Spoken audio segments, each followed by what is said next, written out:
Muy bien, muy bien. Les damos la más cordial bienvenida al seminario sobre las culturas que sanan la psicología organizacional al servicio de la productividad y el bienestar de los colaboradores. Agradecemos su presencia y les invitamos a seguirnos en Instagram y Facebook para estar al tanto de los próximos seminarios. La docente de la jornada de hoy es Mari Luisette Virbisecas Legoff. Ella es psicóloga de la Universidad Pontificia Bolivariana, magíster en gestión del talento humano del London School of Economics and Political Science. Es especialista en gestión humana de la Universidad Autónoma de Bucaramanga y especialista en integración, bien digo, de las tecnologías de la información de la Universidad Politécnica de Valencia. Es un tremendo honor contar con ella y que sea parte, ¿cierto?, de nuestras filas aquí en ADIPA. Hecha la bienvenida y la presentación, estimada, es toda suya la sesión. Bueno, Rodrigo, te agradezco por esa presentación. Y bueno, entonces vamos a comenzar formalmente con este tema tan maravilloso que Adipa me ha solicitado que profundice el día de hoy. Entonces voy a compartirles mi presentación. Ya me estarán confirmando. Rodrigo, por favor, ¿me confirma? Sí, correcto. Perfecto, súper. Súper. Bueno, entonces, esta temática que pues creo que para todos, incluyéndome como psicólogo organizacional, es una temática que atañe y me gustó mucho ver en la presentación a todos los que hoy pues nos están y me están escuchando desde diferentes partes de mi Colombia querida, desde México, desde Venezuela.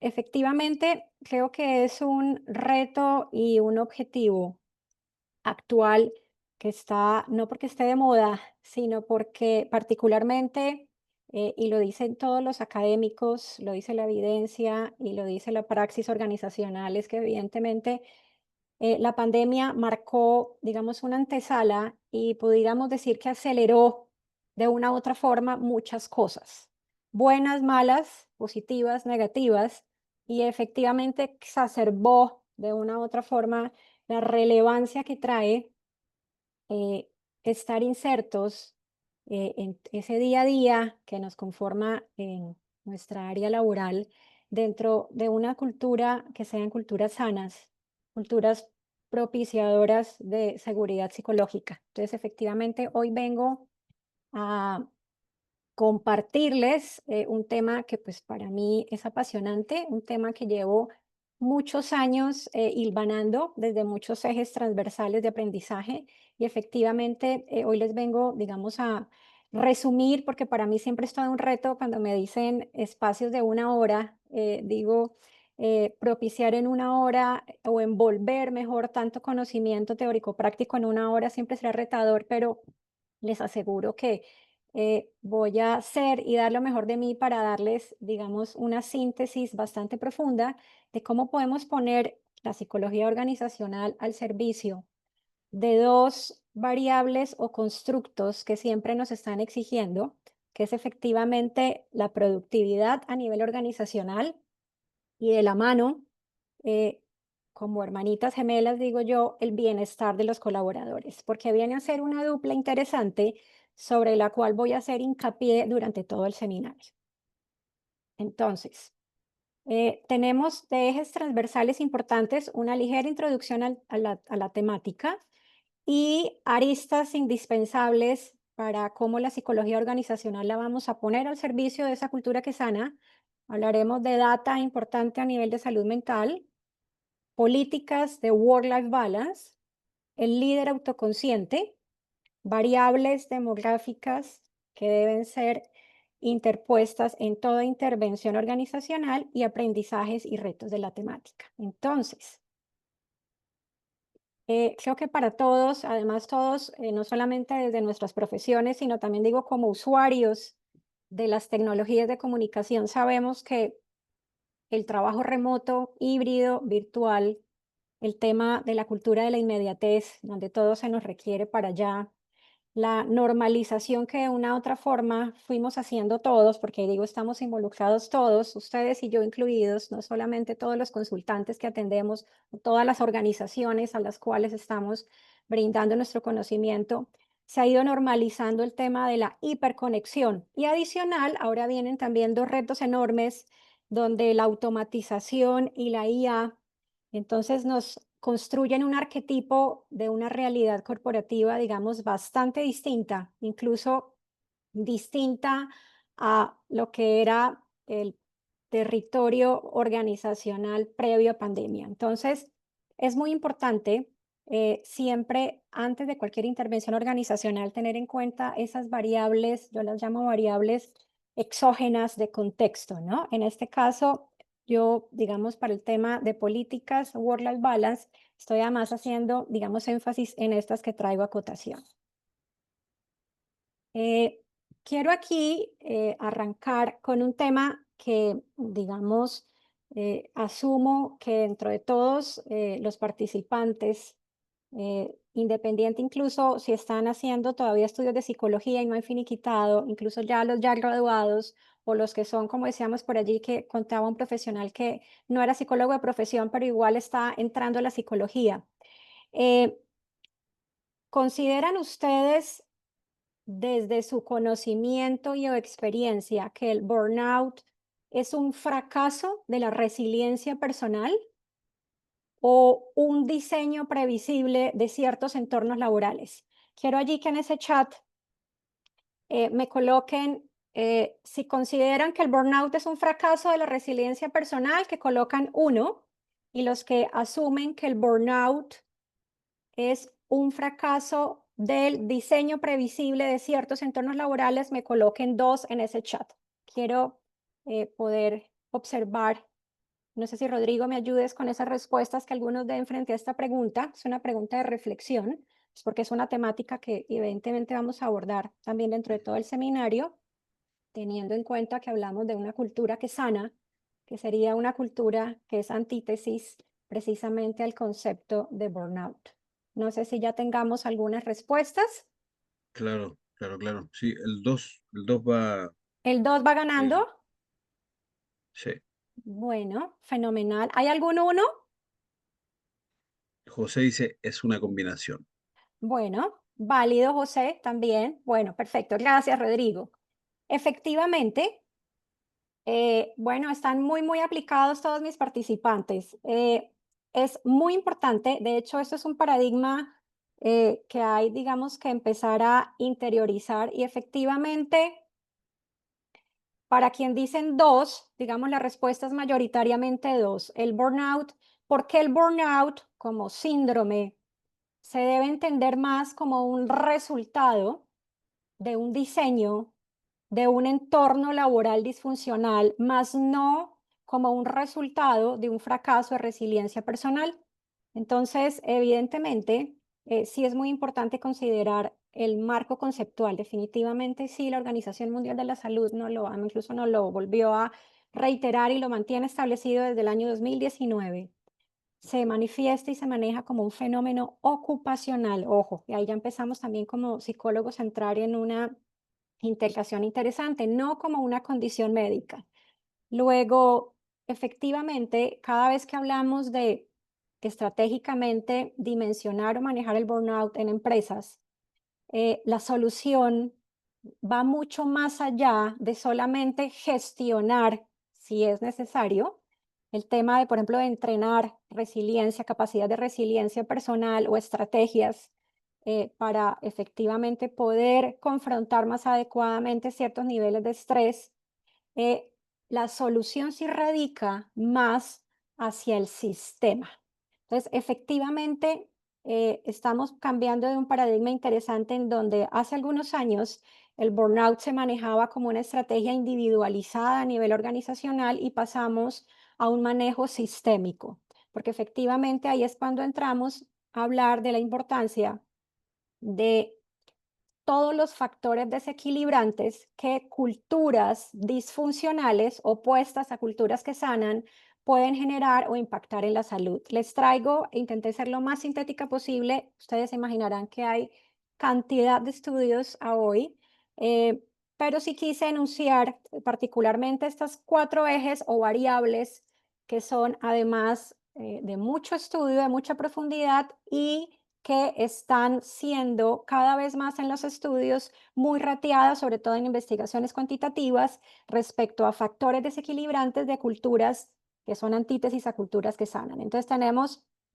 aún con toda la legislación en muchos países, sabemos que en Centroamérica y Suramérica vamos, diría yo, siempre un poco atrás con el tema de legislación en intensidad horaria laboral, ¿no? Incluso, bueno, tenemos incluso también en Suramérica y Centroamérica diferencias entre países, pero mayoritariamente si vemos incluso en la página oficial de la OMS por calidad de vida, seguimos siendo, ¿sí? Los países latinoamericanos y centroamericanos, países que efectivamente tendemos y todavía estamos guardando, digamos, ese sesgo de manejar jornadas muy extensas de trabajo.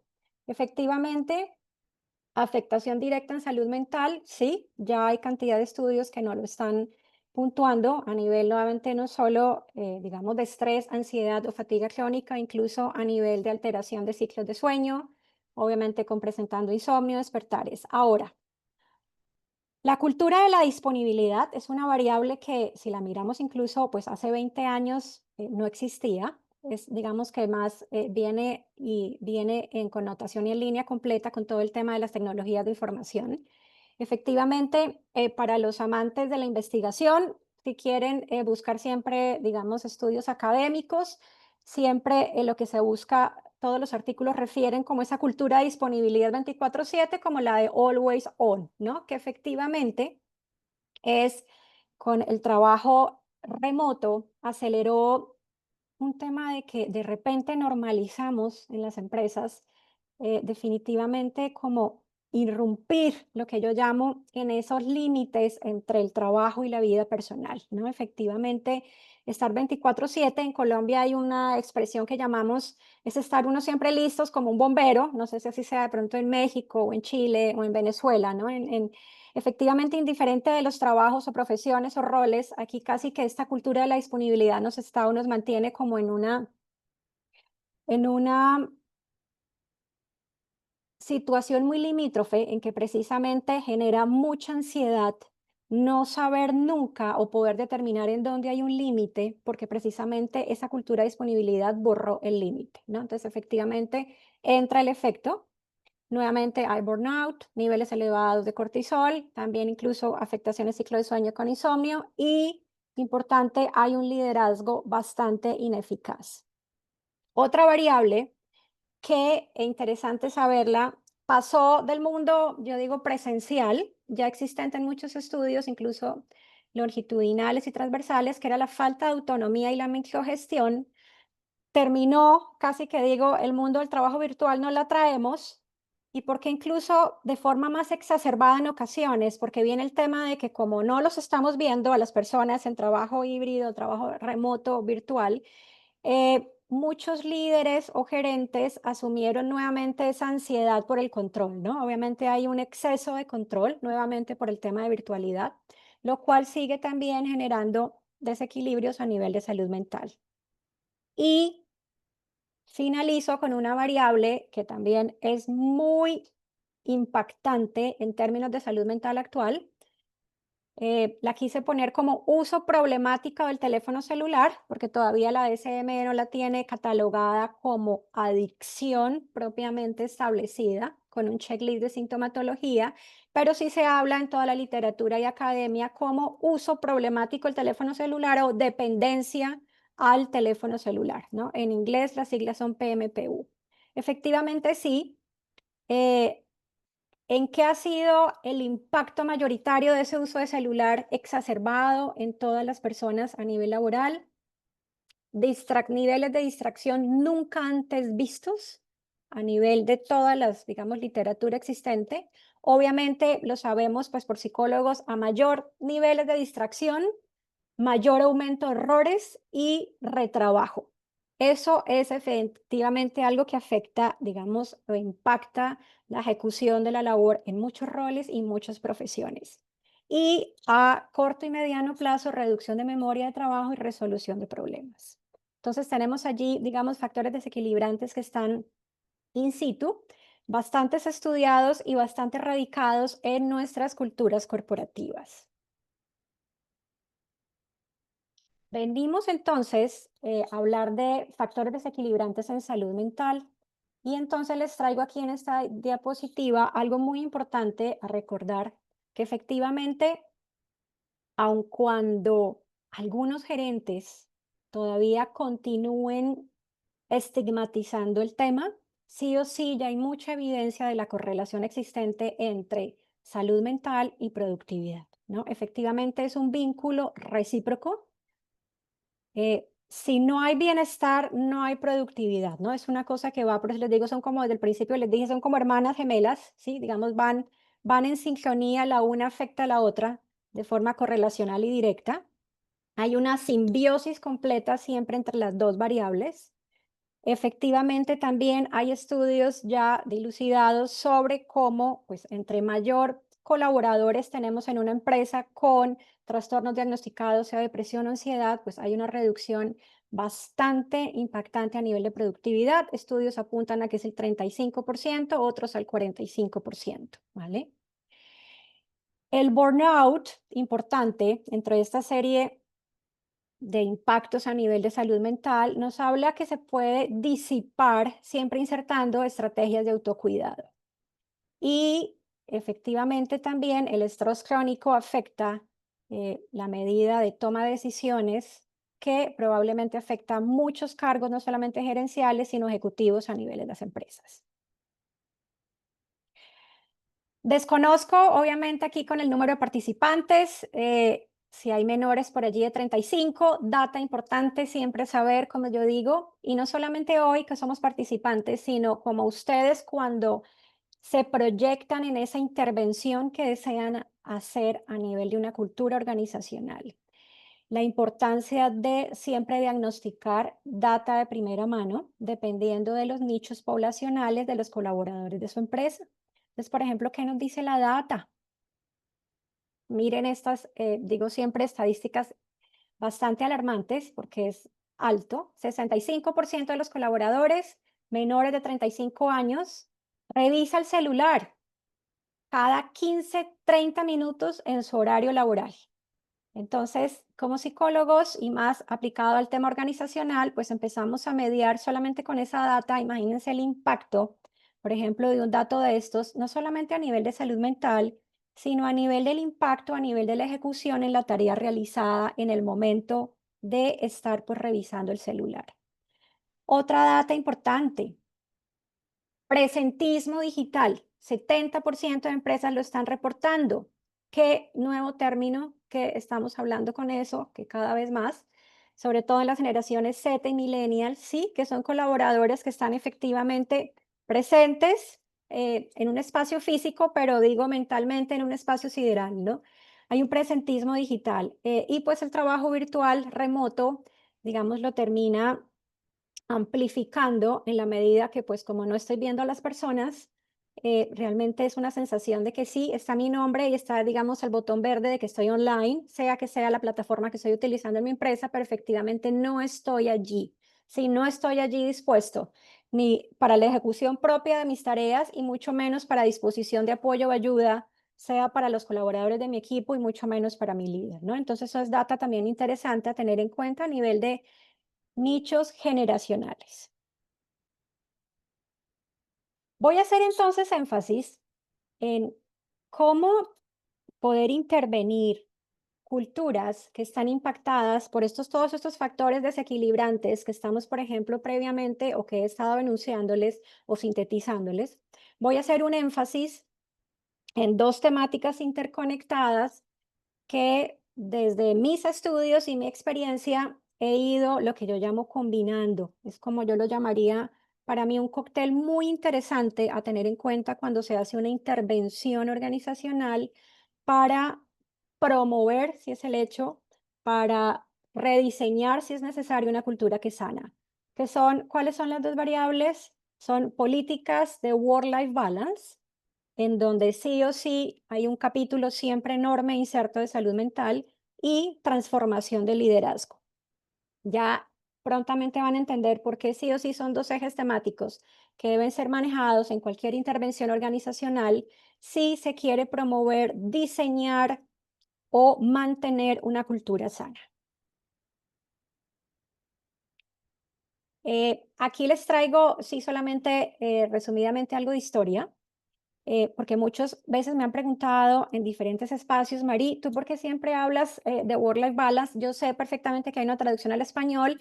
Lo que pasa es que les digo, como llevo ya más de 10 años estudiando la temática, eh, hay muchas definiciones del término en español. Y digamos que no quiero que el seminario se vuelva lo que yo llamo que se pudiera dar todo un seminario solamente hablando de lo que yo llamo el tema de la concepción lingüística del concepto, de cómo se llega o cómo los académicos llegan a ponerse de acuerdo a definir. Entonces, por eso les digo, voy a manejar para que, digamos, hablemos como del mismo concepto, ¿sí? Que son políticas, pues en español, equilibrio de políticas entre vida laboral, vida personal. Entonces, siempre lo voy a definir como, para no entrar, por eso les digo, como en un tema de sostenimiento lingüístico, lo voy a trabajar como work-life balance, pues para que todos hablemos el mismo. Este concepto me gusta siempre hacerlo acotación y más bien recordación a todos ustedes como psicólogos o como profesionales de la salud mental. Es un término que no es nuevo. Hay muchas profesionales que piensan que esto se puso de moda por el tema del trabajo remoto, la pandemia. No, resulta, acontece que esto tiene una historia detrás enorme y digo, ancestros nuestros han venido desde el siglo XIX con mucho esfuerzo y mucha perseverancia, luchando por los derechos laborales para que precisamente se dé un equilibrio entre la vida laboral y la vida personal. Solo aquí una anécdota, incluso interesante, que siempre hago. No sé si alguno de ustedes, cuando ve este póster que dice de Anarchist, los mártires de Chicago, le trae algo a la memoria. Si no, para que lo tengan en cuenta, es debido a esos 8 mártires, esos mártires de Chicago, que pues fue en una masacre en Estados Unidos por una huelga cuyo objetivo central era precisamente poder reducir la jornada laboral a 8 horas.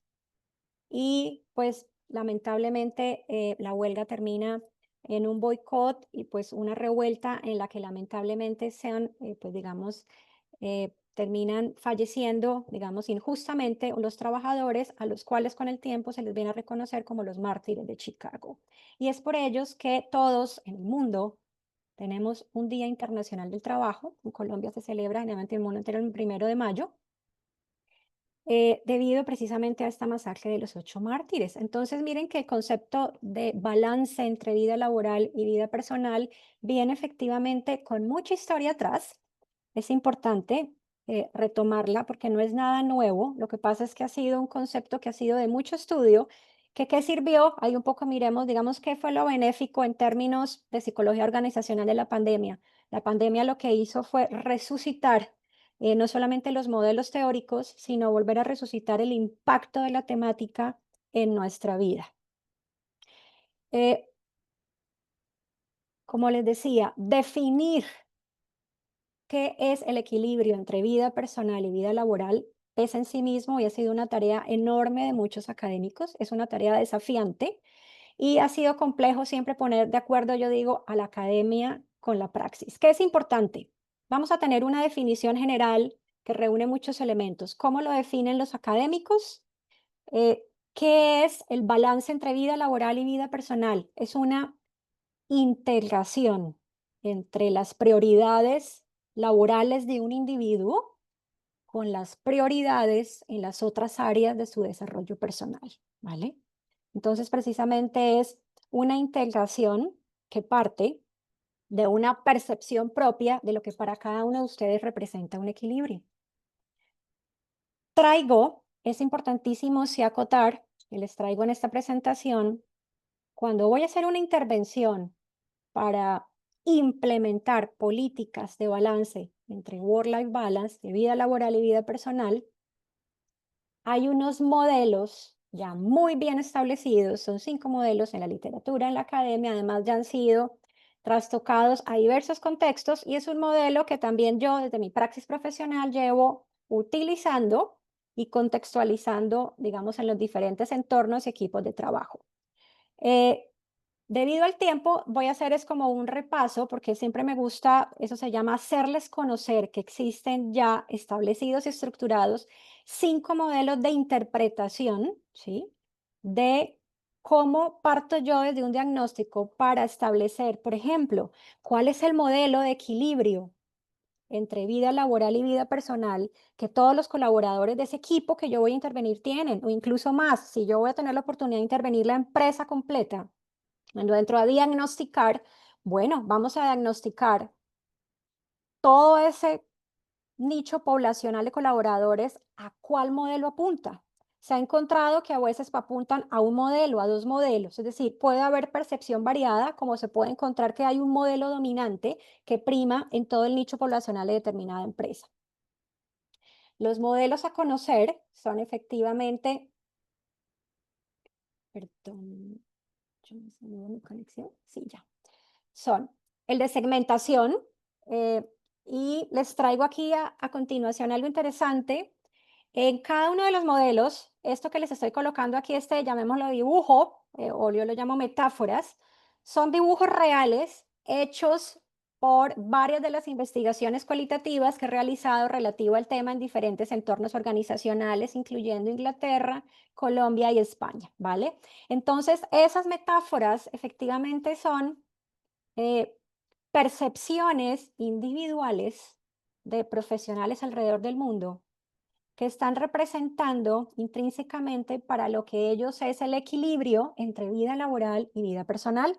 De pronto muchos de ustedes que me están aquí escuchando van a empezar a encontrar puntos de correspondencia con uno o varios modelos, ¿no? Entonces, por ejemplo, el de segmentación eh, es el que siempre se enfoca en los aspectos prácticos, entre el dominio del trabajo y el dominio personal.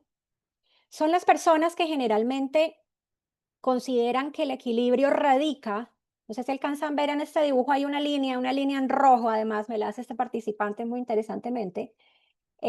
La segmentación implica que para mí como individuo, el equilibrio radica en que cada dominio está bien separado, es decir, mi trabajo es mi trabajo y mi vida personal es mi vida personal. No me gusta mezclarlos, ¿vale? Mis amigos del trabajo son mis colegas del trabajo y mis colegas de mi vida personal son de mi vida personal. No me gusta incluso mezclar, por ejemplo, temas familiares con mis colegas del trabajo y viceversa, ¿sí? Es decir, para mí es importante para poder mantener y sostener positivamente el equilibrio que estén esos dos dominios bien separados, ¿sí? Es como cuando antiguamente, cuando era el trabajo 100% presencial, literalmente la persona decía como que ya salgo 6 p.m., 7 p.m., salgo del trabajo, cierro la puerta, apago el computador y literalmente cerré, o sea, cerré mi dominio de trabajo y ahora me voy a mi área personal, ¿sí? Es importante la segmentación. Ahora solo empiezan a hacer análisis reflexivos. Se imaginan, por ejemplo, todo ese grueso de personas o profesionales en el mundo para quienes el equilibrio radica en la segmentación, el sufrimiento que ha implicado desde pandemia hacerse al trabajo virtual, donde esa segmentación se desapareció, porque efectivamente mi trabajo puede estar en un escritorio de mi habitación, de mi comedor. Efectivamente, mi trabajo está en mi casa, ¿sí? Resulta que efectivamente se rompió, digamos, es muy difícil en trabajos virtuales o remotos segmentar al 100%, ¿no? Entonces, miren que ahí ya empieza desde el del mismo modelo, ¿sí?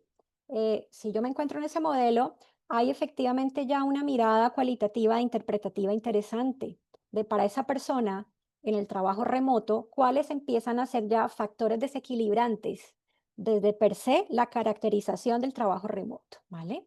Ahora,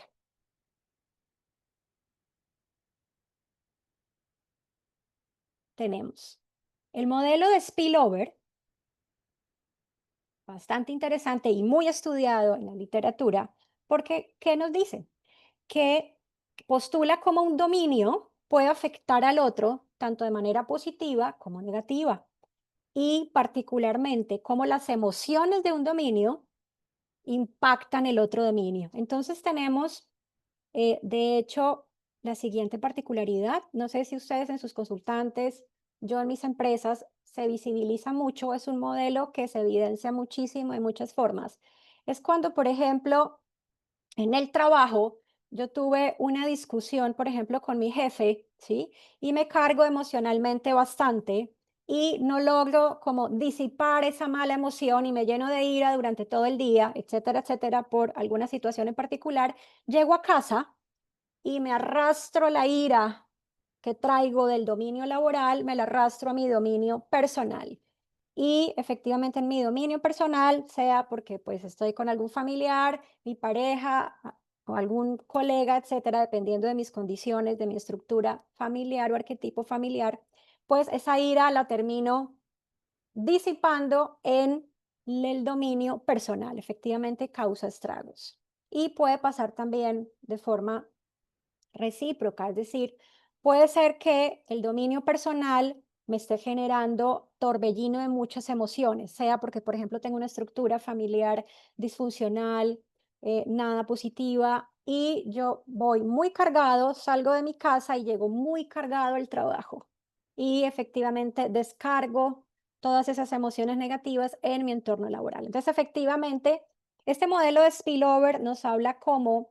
Ahí viene a ser dentro del tema de la importancia de la autogestión emocional, ¿sí? Cómo, y también dependiendo de mi estructura de personalidad, hay personas, ¿sí? Que tienen mayor tendencia a presentar este modelo dentro de su percepción de equilibrio de vida laboral y personal. Entonces viene a ser cómo las emociones están siempre, como yo digo, en un carrito movilizándose de un dominio a otro dominio. Tenemos el modelo de compensación, ¿sí? Que nos permite encontrar, como bien lo dice su término, compensar, es decir, sugiere que lo que nos hace falta en un dominio lo podemos balancear a través del otro. Pasa en las siguientes situaciones, cuando profesionales encuentran que su trabajo es muy monótono, están desmotivados, pero tienen, por ejemplo, asignación salarial y bonificaciones muy altas. Encuentran una forma de compensar esa desmotivación laboral con todo lo que pueden beneficiarse a nivel personal, ¿sí? De, por ejemplo, esa asignación salarial o bonos recibidos en el trabajo. Es un modelo de compensación. Viene el modelo instrumental en el que muestra cómo las personas usamos las acciones de un dominio para facilitar el éxito en otro, ¿sí?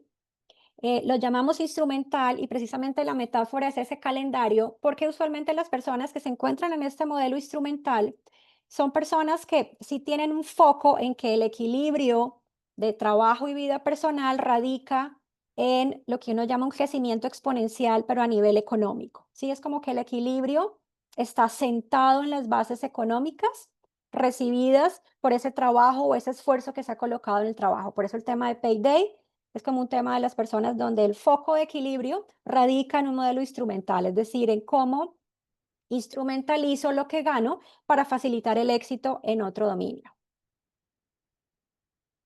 Tenemos el modelo conflicto, uno de los más estudiados en la academia y en la literatura, incluso hay estudios longitudinales bellísimos, y nos habla de aquí que, ¿por qué es conflicto? Porque maneja el siguiente paradigma. Las personas en un modelo, en ese modelo se sitúan en que efectivamente el tiempo es un bien finito, ¿sí? El día tiene 24 horas y las demandas de un dominio y de otro empiezan a competir por su distribución. Entonces, ¿qué sucede? Y nos empieza a suceder a muchos y se visibiliza también mucho en la literatura, que es evidentemente, pueden haber dos direcciones de conflicto. Las responsabilidades familiares empiecen a interferir con ese desempeño en el trabajo o viceversa, esas demandas laborales empiezan a interferir profundamente con todos esos roles y o demandas familiares, ¿no? Entonces eso se llama, es como si hubiera una batalla invisible constante entre los dos dominios, el dominio trabajo y el dominio vida personal, ¿no?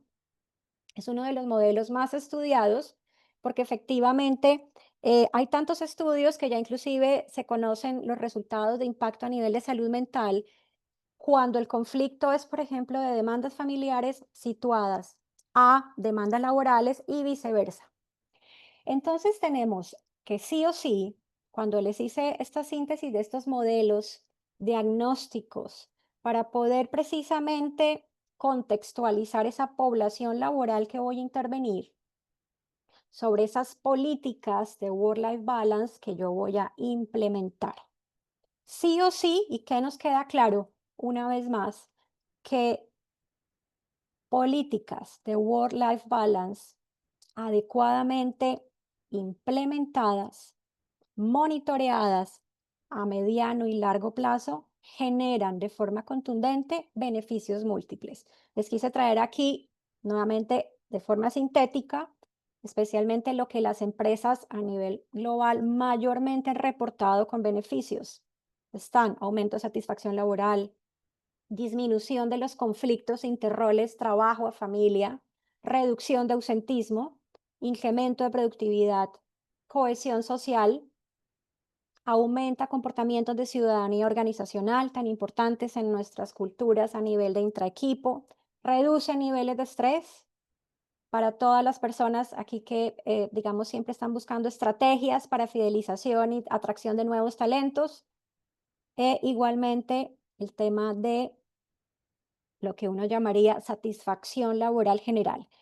Sí o sí, las políticas de work-life balance son, tal vez, no puedo decir que las únicas, pero son una estrategia que se ha mostrado que son estrategias sostenibles en el tiempo, porque impactan nuevamente, recuerden esa dupla simbiótica que desde el inicio estamos queriendo, digamos, acoger, que es sí productividad con bienestar, ¿no? Algo importante a tener en cuenta para todos, que curiosamente, y también lo veo en mi praxis profesional diariamente, no basta con diagnosticar mi nicho poblacional, ¿sí? Saber, digamos, cuáles son las necesidades explícitas dentro de ese equilibrio que buscan entre vida laboral y personal, sino que cuando yo voy a establecer toda una implementación de políticas de work-life balance, sí o sí debo asegurarme como profesional que estas políticas están en sincronía con las creencias o mentalidad de los líderes. Porque de lo contrario, que se ha visto en la práctica, que puedo traer la estrategia más robusta y estructurada y profunda de políticas de equilibrio de vida laboral personal, pero no tuve en cuenta el tema de transformación de liderazgo o de alineación con creencia de los líderes actuales. ¿Y qué sucede o como lo miran los estudios? Efectivamente es como si perdiéramos todo su esfuerzo enorme en ese diagnóstico, creación, implementación de políticas, porque quedan, como yo llamo, o como decimos en Colombia, quedan todas esas políticas muy lindas allá escritas en un cuadernito o pues ya en su defecto en un PDF en la nube, ¿sí? Pero quedan allí, es decir, quedan escritas, mas no insertadas y vivenciadas por los colaboradores. Es muy importante que las políticas estén alineadas. Entonces, como es tan importante que las políticas estén alineadas con los líderes, sí o sí tenemos un segundo reto organizacional cuando hacemos intervención para culturas que sanan. Siempre entramos a modificar modelos mentales de los líderes en las empresas. De lo contrario, nuevamente, y les reitero, hay un gran porcentaje en que esas políticas que diseñamos queden literalmente guardadas y olvidadas. Entonces, siempre entramos a transformación de liderazgo. Y hablo de modelos mentales y es importantísimo y en mi praxis es increíble, lo veo en el día al día, todo el tiempo, aún trabajando en la transformación de modelos mentales. ¿Por qué es importante? Por muchísimas razones. Recordemos que, de manera general, no puedo decir absoluta, pero en la mayoría de empresas y organizaciones del mundo, quienes establecen roles de liderazgo o gerenciales son generaciones, digamos, más adultas, que traen, nuevamente hay que tenerlo siempre contemplado, paradigmas y estigmas de salud mental muy particulares. Estos paradigmas de salud mental entran siempre a chocar con nuevas generaciones. Por eso, si yo como profesional entro a intervenir en políticas de work-life balance, debo sí o sí contemplar dentro de mi intervención una modificación de modelo mental, ¿sí? Porque en últimas recuerden que son los líderes, gerentes, jefes, ¿sí? Los que terminan alonando, los que terminan, como yo digo, tirando de ese carrito de políticas work-life balance que yo he querido implementar, ¿sí? Son los líderes los que terminan siendo los transmisores directos y modeladores de la cultura o de una cultura que sana correspondiente a políticas work-life balance que están siempre haciendo énfasis en un eje temático de salud mental robusto, ¿no? Entonces, los líderes siempre hay que entrar a transformarlos, no los podemos dejar sueltos en intervenciones de políticas de work-life balance. Eh, ¿Qué entonces, en mi experiencia, cuando he entrado a trabajar en modelo de transformación de liderazgo, siempre ha habido un ejercicio importante, por eso lo denominé y ustedes lo deben saber? Yo sé que hay muchas escuelas y muchos modelos de liderazgo, soy consciente de eso. ¿Qué les vengo a compartir hoy? Yo lo denomino un modelo de liderazgo porque autoconsciente. Digamos, más allá de los modelos conceptuales que existen, yo he ido apropiando, no solamente, como digo, combinación resultado de muchos años de mis estudios y praxis, sino también, digamos, me he ido apoyando en metodologías que se han ido desarrollando. Y algo que sí a mí me ha dado, digamos, progreso de muchas formas y me ha dado muy buen resultado dentro de cómo entrar a transformar, ¿sí?, a los líderes de forma tal que esa transformación no solamente implique una aceptación benéfica de todas las políticas de work-life balance, sino que adicionalmente y como efecto colateral termine siendo un entrenamiento para mejorar sus propias habilidades de liderazgo.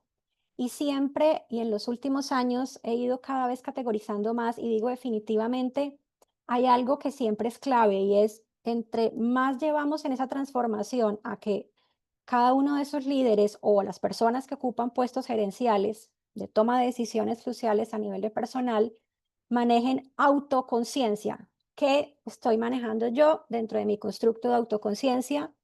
Un líder que efectivamente posee una profundidad reflexiva, lo que hablamos los psicólogos, una enorme capacidad de insight, de introspección, sí o sí conocimiento de sus sesgos, conocimiento entero de ese maletín de fortalezas y de debilidades permitidas.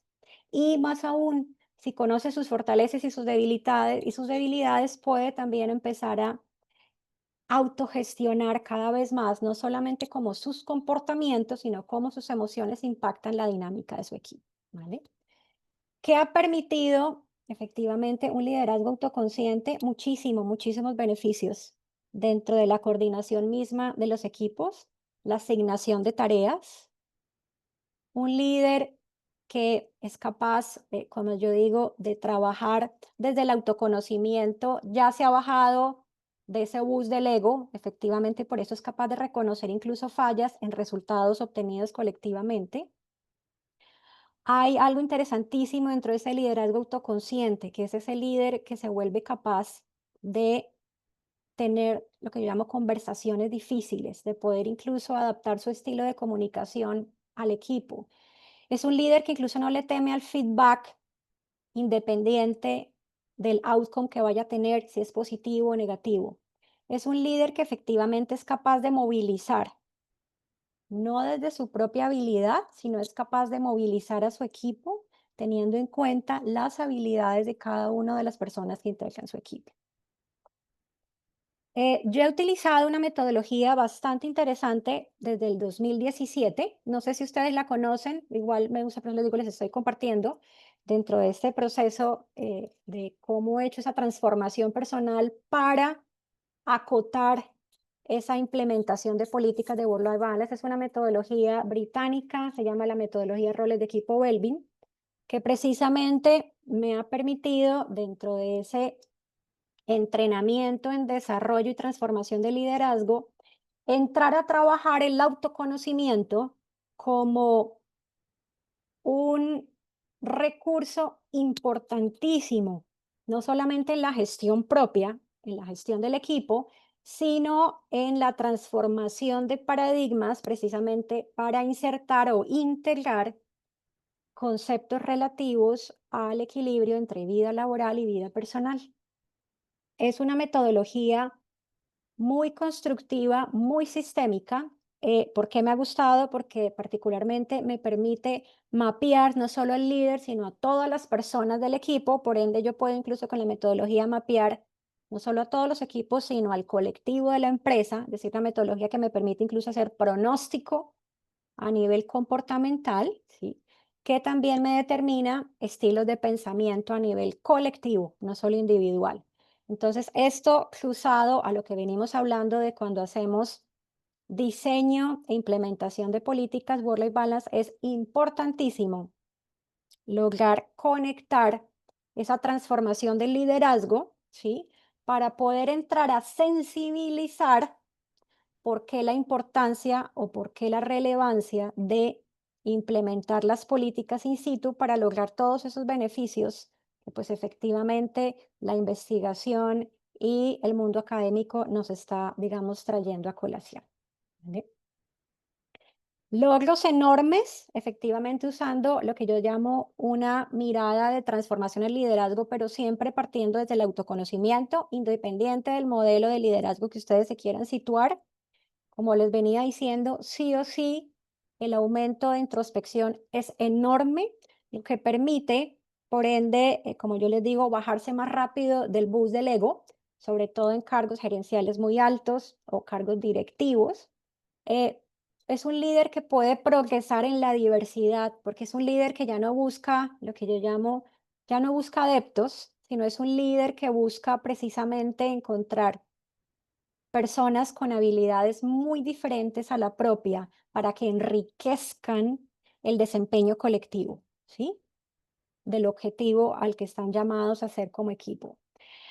Hay una capacidad enorme, lo que yo les decía, para sostener conversaciones difíciles. Y ustedes saben que como psicólogos organizacionales, si hay algo que uno empieza a visualizar mucho en todos los equipos de trabajo y en todas las empresas, es el tema de cómo manejo conversaciones difíciles. Yo siempre he dicho que todo lo que implica, pues digamos, el ser humano, es decir, la psicología detrás de ese ser humano es una conversación difícil y es más aún difícil, yo incluso ahí sí digo un poco, los psicólogos clínicos nos tienen un poquito ganado el terreno, pues porque digamos que el terreno dentro de la consulta clínica está dado para eso, porque sabes que vas a ir a sostener una conversación difícil con tu terapeuta. En cambio, en la empresa, digamos que la empresa no está para nada, no es un contexto ni siquiera diseñado ni de forma consciente ni inconsciente para que yo vaya a sostener conversaciones muy difíciles. ¿Sobre qué? Sobre todo, ¿no? Sobre mi desempeño, sobre mi productividad, mucho menos, imagínense, conversaciones sobre salud mental, ¿no? Entonces, efectivamente,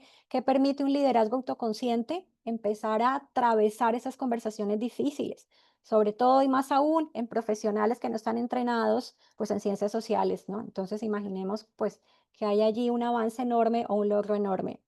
Equipos más equilibrados, porque también un líder autoconsciente empieza a entender que en determinadas situaciones o contextos el liderazgo se puede compartir, porque lo importante es precisamente dejar que algunas habilidades brillen en los momentos oportunos, hace que todo el equipo pueda llegar más fácilmente al logro de los objetivos. Y como les decía, eh, es una metodología dentro de ese autoconocimiento de liderazgo que permite un pronóstico de cultura. Entonces, más aún me permite mapear fortalezas y riesgos, ¿sí? Sobre todo cuando estoy alineando una estrategia de políticas work-life balance en la empresa. Una variable importantísima cada vez que vamos a hacer toda esta implementación es, curiosamente, y ustedes me dirán, Mari, pero esto es como muy obvio.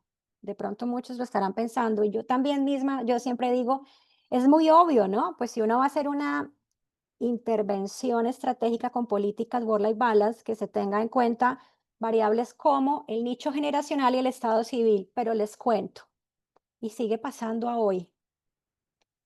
Y lo dice en la misma literatura. Lamentablemente, el corte generacional y el estado civil son las variables que más se tienden a quedar olvidadas en todas las intervenciones prácticas organizacionales, ¿sí? Es decir, son variables que sí o sí están en toda la literatura académica, pero va uno a mirar las intervenciones existentes y resulta que no han tenido en cuenta el diagnóstico o menos aún el mapeo de los nichos generacionales de todo el grueso de la población de colaboradores y mucho menos el estado civil, ¿sí? Entonces, importante también, muy importante. Yo diría que categóricamente importante tenerlo en cuenta, ¿sí? Porque también ya nos avala toda esta fuerza investigativa a nivel generacional de lo que cada, llamémoslo, brecha generacional empieza a percibir como más importante dentro de ese equilibrio percibido entre vida laboral y vida personal. De hecho, muchos estudios digamos, nos están siempre relacionando esto que les muestro aquí, el tema de la subestimación. Increíblemente, por ejemplo, por ejemplo, en territorio, lo estaba leyendo incluso, México y Colombia. Es muy usual que todas estas intervenciones que se hacen organizacionales le dan un gran foco a los colaboradores que tienen familia, pero ese foco no lo reciben las personas o colaboradores que, por ejemplo, no tienen parejas o no tienen hijos o incluso pues no tienen como mucha una estructura familiar numerosa. Y efectivamente entonces empiezan a subestimar, digamos, nichos generacionales muy grandes de sus propias empresas. Entonces, por eso les digo que sí es categórico y muy importante. Sí o sí, cualquier intervención de políticas de work-life balance debe tener mapeado en toda la organización brechas generacionales existentes y estado civil de todos los colaboradores, porque eso les permite ser mucho más asertivos en esa identificación de políticas que se van a establecer. Porque claro, y la misma literatura nos lo explica muy claramente, pues no es lo mismo, llamémoslo las necesidades de equilibrio que tienen, por ejemplo, personas solteras sin hijos, ¿sí? O pues efectivamente personas que tienen pareja, hijos o estructuras familiares mucho más numerosos, ¿no? Obviamente cambia la percepción de equilibrio y efectivamente hay que tenerlo en cuenta cuando hacemos intervención. Aquí solamente como data, para que ustedes, digamos, un poco nuevamente reflexionen sobre el impacto que tiene la edad en la percepción de equilibrio entre el dominio laboral y el dominio personal. Entonces, aquí hay mapeado varias investigaciones a través de las diferentes generaciones. Miren, incluso solo de una generación a otra hay cambios abruptos respecto a lo que se prioriza como equilibrio, ¿sí? Entonces, por ejemplo, generación Z, tenemos algo importantísimo y lo veo todos los días a nivel de praxis. El 81% experimenta estrés laboral, el más alto entre todas las generaciones, ¿vale? Eso es altísimo, el porcentaje. Obviamente generación Z. Millennials y generación Y, personas entre los 29 y 43 años. Miren este porcentaje tan alto. El 60% renunciaría a su trabajo si su trabajo afectara su salud mental, ¿sí? Generación X, 45 a 60 años, el 35% reporta dificultades para desconectarse del trabajo. Ven que a medida que avanza la brecha generacional, digamos que empiezan a ver como inversamente las estadísticas, ¿no? Digamos que la desconexión del trabajo es mucho menor la dificultad en generación X que los resultados que nos dan, por ejemplo, de generación Z y millennials, como inicialmente lo di en la data de este seminario. Y los baby boomers, de 61 a 79 años aproximadamente. Miren que solo el 25% de esa brecha generacional considera el equilibrio entre vida personal y trabajo como una prioridad. En cambio, miren, solamente comparamos nuevamente baby boomers, en cambio, miren en la generación Z, el 54% que prioriza precisamente el equilibrio entre vida personal y trabajo sobre su salario. Entonces tenemos casi como inversamente proporcional las necesidades y la percepción de lo que para cada generación está equiparado a un equilibrio entre vida personal y trabajo y precisamente sobre el impacto de estos dominios en mi salud mental. Entonces, por eso más aún es una variable a tener en cuenta. Como les decía, de obligada integración, brechas generacionales y estado civil son variables que sí o sí deben estar no solamente diagnosticadas, sino integradas en esas políticas. Entonces, vamos sintetizando. ¿Cómo funciona una estrategia para una cultura que sana? Siempre con dos ejes colaterales, como les decía, políticas de work-life balance, siempre transversales a la inclusión de los líderes y o gerencia, especialmente hablando de inclusión desde la movilización de sus gerencias y su forma de gestión de equipos. Y paralelamente, siempre a estas políticas y esa inclusión de líderes, hacemos siempre un mapeo diagnóstico de brechas generacionales y estado civil. Entonces, esas políticas que trabajamos de work-life balance deben ser siempre puestas in situ. Por eso, en muchos escenarios en los que he estado compartiendo, digamos, este modelo de una cultura que sana, me preguntan, Marí, pero por favor, ¿nos puedes dar como un resumen, un PDF como de las políticas que más te han funcionado, que más han servido? Y les digo, precisamente, es eso lo que yo durante todo el tiempo estoy intentando de compartirles, que no hay, eso se llama, es como no hay una receta, ¿sí? No hay una receta de un grupo de políticas de work-life balance que sea más exitoso que el otro. ¿Saben por qué no existe? Porque precisamente el éxito de las políticas radica es en la asertividad de ese profesional, de cómo contextualiza esas políticas a cada entorno laboral, porque si lo vemos, por ejemplo, no es lo mismo si yo voy a intervenir un hospital público, ¿sí? Entonces, efectivamente van a ser unas políticas de work-life balance para un grupo de más. Solamente pensemos a nivel profesional. Entonces van a haber efectivamente ciencias de la salud mayoritariamente, ¿no? Obviamente, claro, ciencias también, profesionales administrativos, mayoritariamente una cultura de médicos, enfermeros, trabajadores sociales, grupo de apoyo terapéutico, quirúrgico, etcétera. Claro, habrá que sondear y mapear cuál para ese nicho, incluso profesional, ¿sí? Simplifica cuáles son para ellos los modelos representativos de equilibrio entre vida laboral y vida personal. Ahora, no es lo mismo lo nuevo.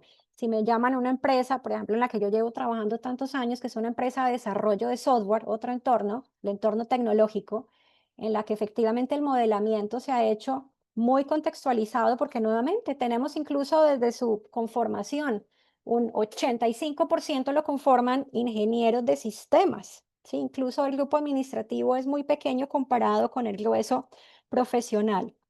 Entonces, nuevamente es la percepción de equilibrio para los grupos profesionales también empiezan a tener diferencias. Por eso no hay una receta unívoca. Por eso sí la importancia de que se haga un diagnóstico inicial, ¿sí? De brechas generacionales, estado civil y efectivamente de la cultura de la empresa. Porque yo no vengo a traer una receta, yo no vengo a traer las políticas que me sirvieron en el hospital público, no son las mismas que me van a funcionar en esa empresa de desarrollo de software, para nada. De pronto cambian totalmente, de pronto algunas estrategias funcionan, ¿sí? De pronto no.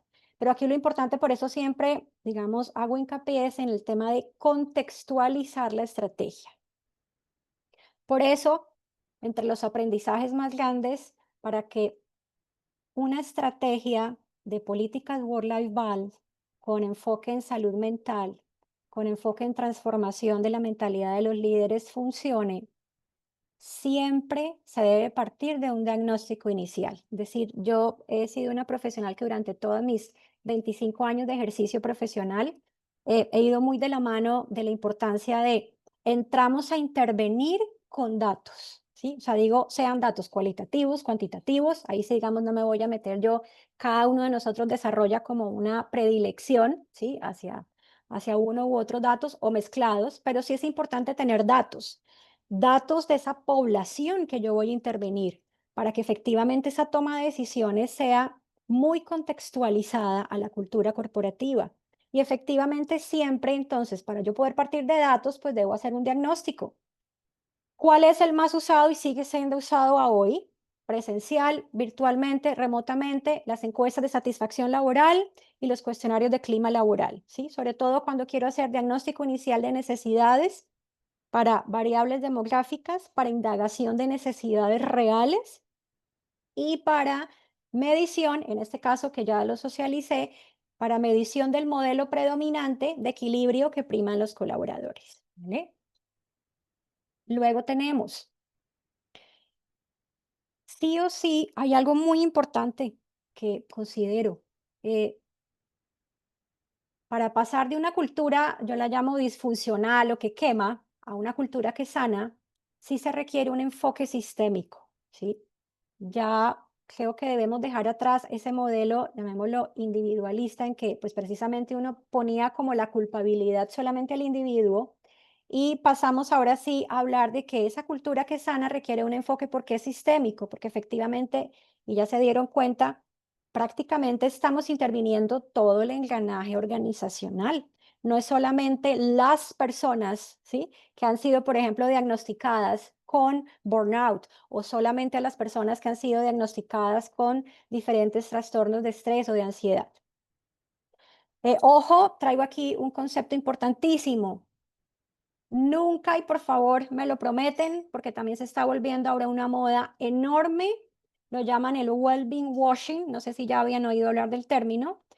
¿Qué es el well-being washing? Es cuando, como profesionales, estamos extrapolando solo todas las políticas de work-life balance a estrategias de autocuidado. Es nuevamente como si, como empresa, hablamos que efectivamente tenemos una estrategia robusta de bienestar, para nosotros es importante la salud mental de las personas, pero cuando voy a indagar, todas las estrategias que tienen in situ solamente acobijan estrategias de autocuidado. Entonces, nuevamente, ¿en dónde están poniendo el foco?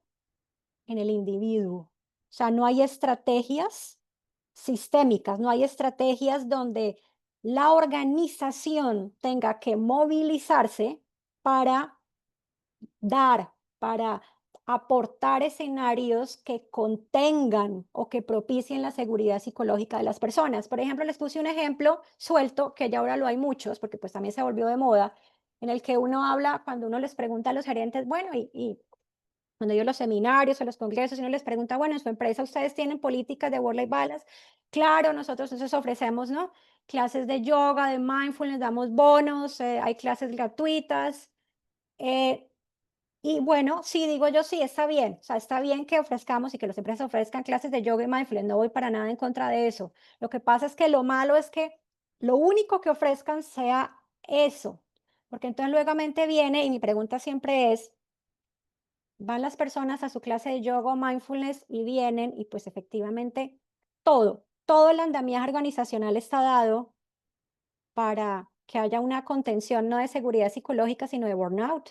Entonces tenemos pues liderazgos disfuncionales, tenemos empresas de largas jornadas, de donde es imposible hablar de desconexión digital, etcétera, etcétera, ¿sí? Entonces por eso sí, una cultura que sana implica así un marco de acción donde se entran a intervenir todos los niveles jerárquicos y efectivamente hay un cambio de transformación de mentalidad. Como lo he venido también insistiendo, y pues obviamente por mi formación como psicóloga, eh, creo que sí es buen momento y es importante para todos quienes, digamos, eh, tenemos este objetivo maravilloso de estar sanando culturas, que es de pasar a esa fijación que hemos venido por años teniendo con, por ejemplo, yo lo llamo pedir resiliencia a los colaboradores, porque entonces vemos en muchos escenarios, lo sigo viendo, en que el foco está en entrenar a los colaboradores en capacidad de resiliencia, en entrenar a los colaboradores en confrontación de estrés, ¿sí? Pero la empresa no está rediseñando ni eliminando todos los factores estresores del ambiente mismo y del liderazgo incluido, ¿no? Entonces, nuevamente acuérdense que es, sí, el individuo y su sistema. O sea, esto es también nuevamente es aquí hay una simbiosis. Entonces, efectivamente no es solamente pedirle a ese colaborador que sea más resiliente, ¿sí? Sino es también pedirle a esa empresa o esa organización que efectivamente lleve conscientemente a una intención de, sea de rediseño o a la acción, ¿sí? Es decir, no solamente es que el individuo se adapte o se adapte a lo que haya, ¿sí? Sino que, ok, vamos a promover un ecosistema organizacional que brinde recursos para que, si es el caso que los estoy entrenando en capacidad de resiliencia, ok, comience a haber una movilización adecuada, ¿sí? Respecto a esas habilidades de resiliencia con la arquitectura organizacional que yo estoy ofreciendo. Bueno, espero, Rodrigo me dirá, no haberme pasado mucho tiempo. Les dije que tengo siempre una gran dificultad en, siempre me termino pasando de los tiempos. Bueno, muy, muy amables por su atención, considerando también la hora. Entonces ya, pues te escucho, Roberto. Claro, estimada, muchas gracias. Muy bien, muy técnico el seminario, muy buenas herramientas, muy buena, muy bueno que cierto, todos manejemos la información y obviamente compartirla, difundirla, siempre va a ayudar y siempre es positivo manejar esto para tener organizaciones más potentes, más fortalecidas.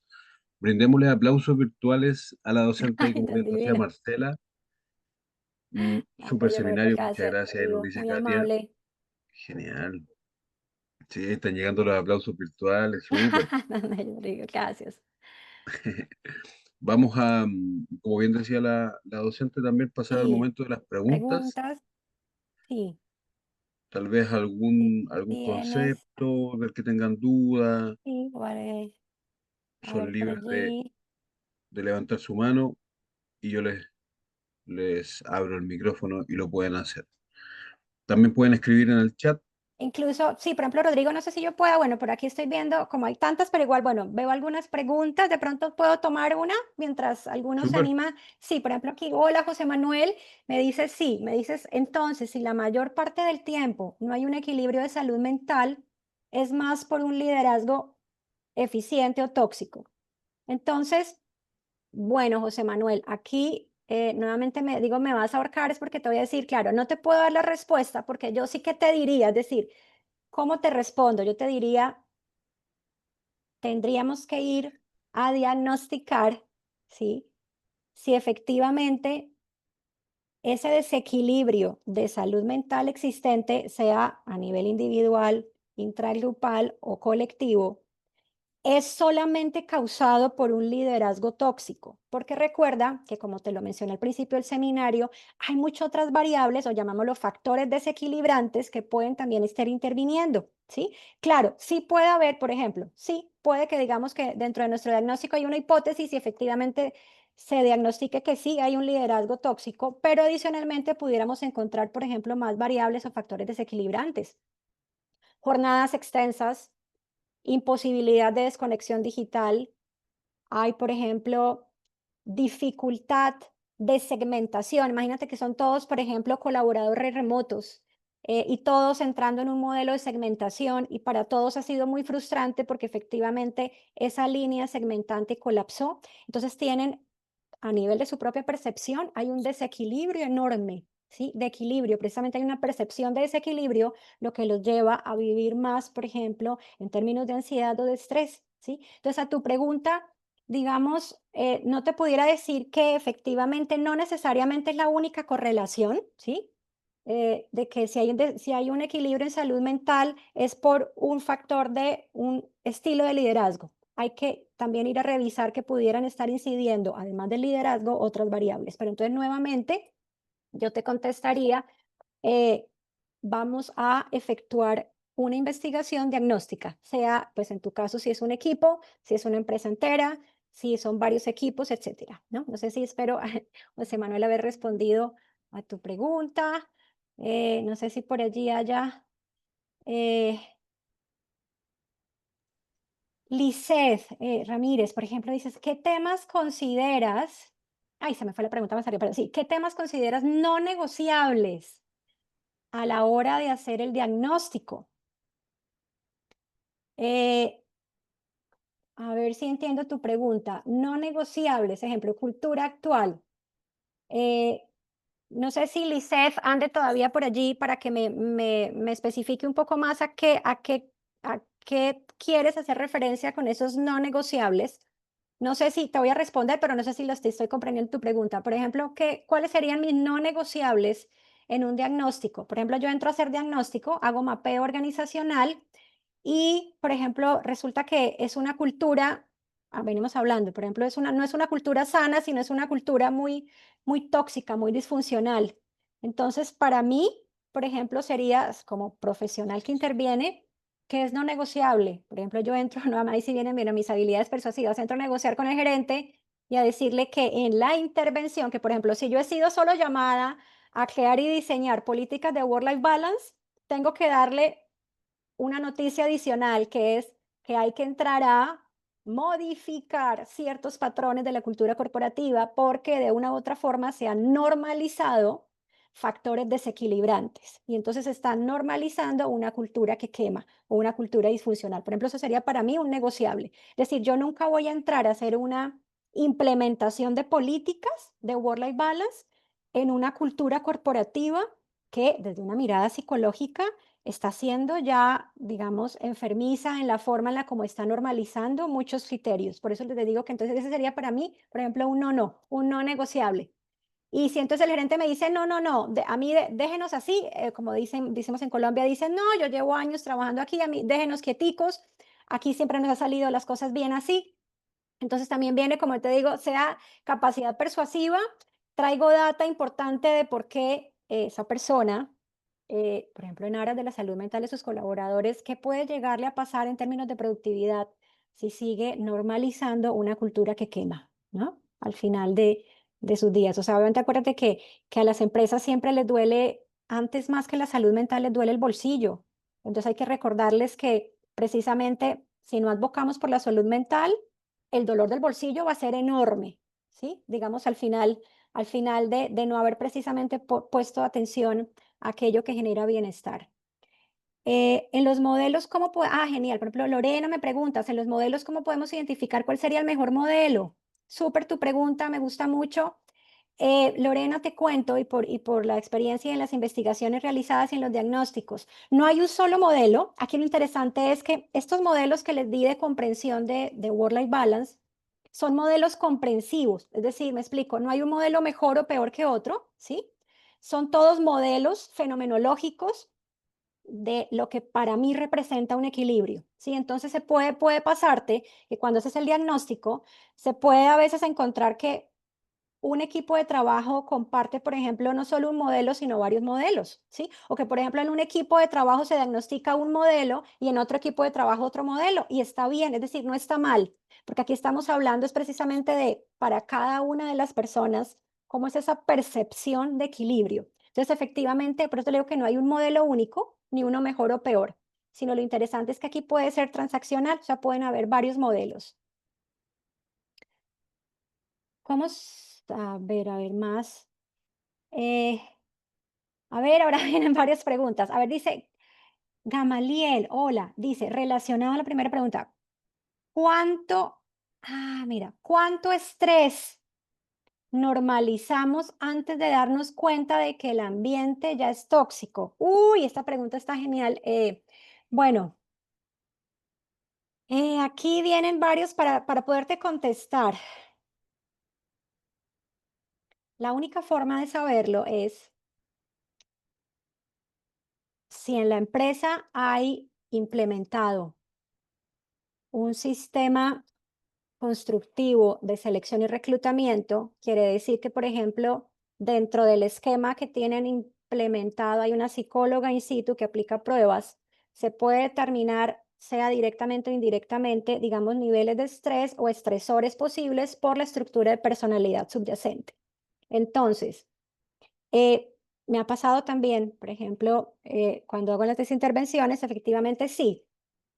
¿Cuánto estrés normalizamos? Pues efectivamente, sabes a tu pregunta que digamos, hay cierto criterio de estrés, incluso pues en los cuestionarios por ejemplo, el cuestionario de Beck, que te permite un cuestionario corto y de rápida incidencia en entornos laborales, que hay niveles promediados, pues efectivamente pudieras diagnosticar si entras con un estrés, lo que nos llama incipiente, o un estrés que es funcional para poder resolver las cosas que tienes que resolver en tu rol, ¿sí?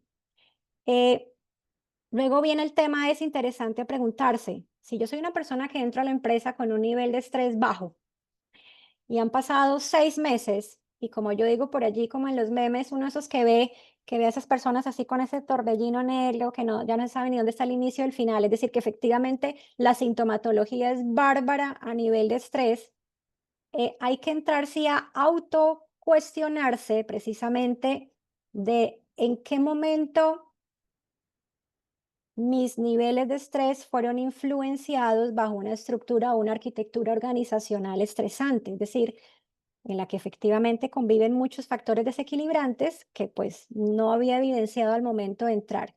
Digamos, es una pregunta, sabes, que es difícil de contestarla, Gamaliel, y sí o sí necesita, por eso te digo, mucho acompañamiento. Por eso, por ejemplo, en una empresa en la donde no hay, empecemos, por ejemplo, un área de salud ocupacional o un profesional de la psicología o trabajo social que esté apoyando el tema de salud mental, por ejemplo, para un profesional de un área en el que no tenga ni idea o no haya entrenamiento ni siquiera en reconocer propios niveles de estrés, te digo, muy probablemente va a ser muy difícil darse cuenta de en qué momento normalizó un ambiente muy tóxico para sí mismo, ¿no? Digamos que ahí viene el tema, y nuevamente, ahí viene el tema de nuestra misión como profesionales de la salud, de la importancia de generar políticas muy formalizadas que sí o sí integran el factor de salud y bienestar mental en los colaboradores. O sea, es como darle herramientas a los profesionales, ¿sí? Que no están entrenados en salud mental para que empiecen a reflexionar sobre cómo reconocer precisamente tu pregunta, cómo empezar a reconocer a alguien que no es psicólogo o psiquiatra o trabajador social, que empieza a reconocer en qué momento normalizó un nivel súper tóxico de estrés, ¿no? Por ejemplo, tu pregunta. Eh, bueno, no sé, Rodrigo, tú me dirás, ¿tenemos más minuticos para preguntas? Ya estoy viendo varias más preguntas. Eh, Si le parece, podríamos responder una más, profesora, si una no más, nos sí, da el señor. tiempo. Ok, perfecto. Eh, Dice, a ver, se me fueron varias para arriba. Bueno, me gustó. Hola, Katia dice en el diagnóstico inicial, ¿también se debería hacer un diagnóstico al tipo de liderazgo de los líderes, gerentes, o se trata de su transformación por separado? Buenísima, me gusta tu pregunta. Es muy importante que en ese diagnóstico inicial, si vas a hacer un diseño de políticas work-life balance, puedas diagnosticar estilos de liderazgo, ¿sí?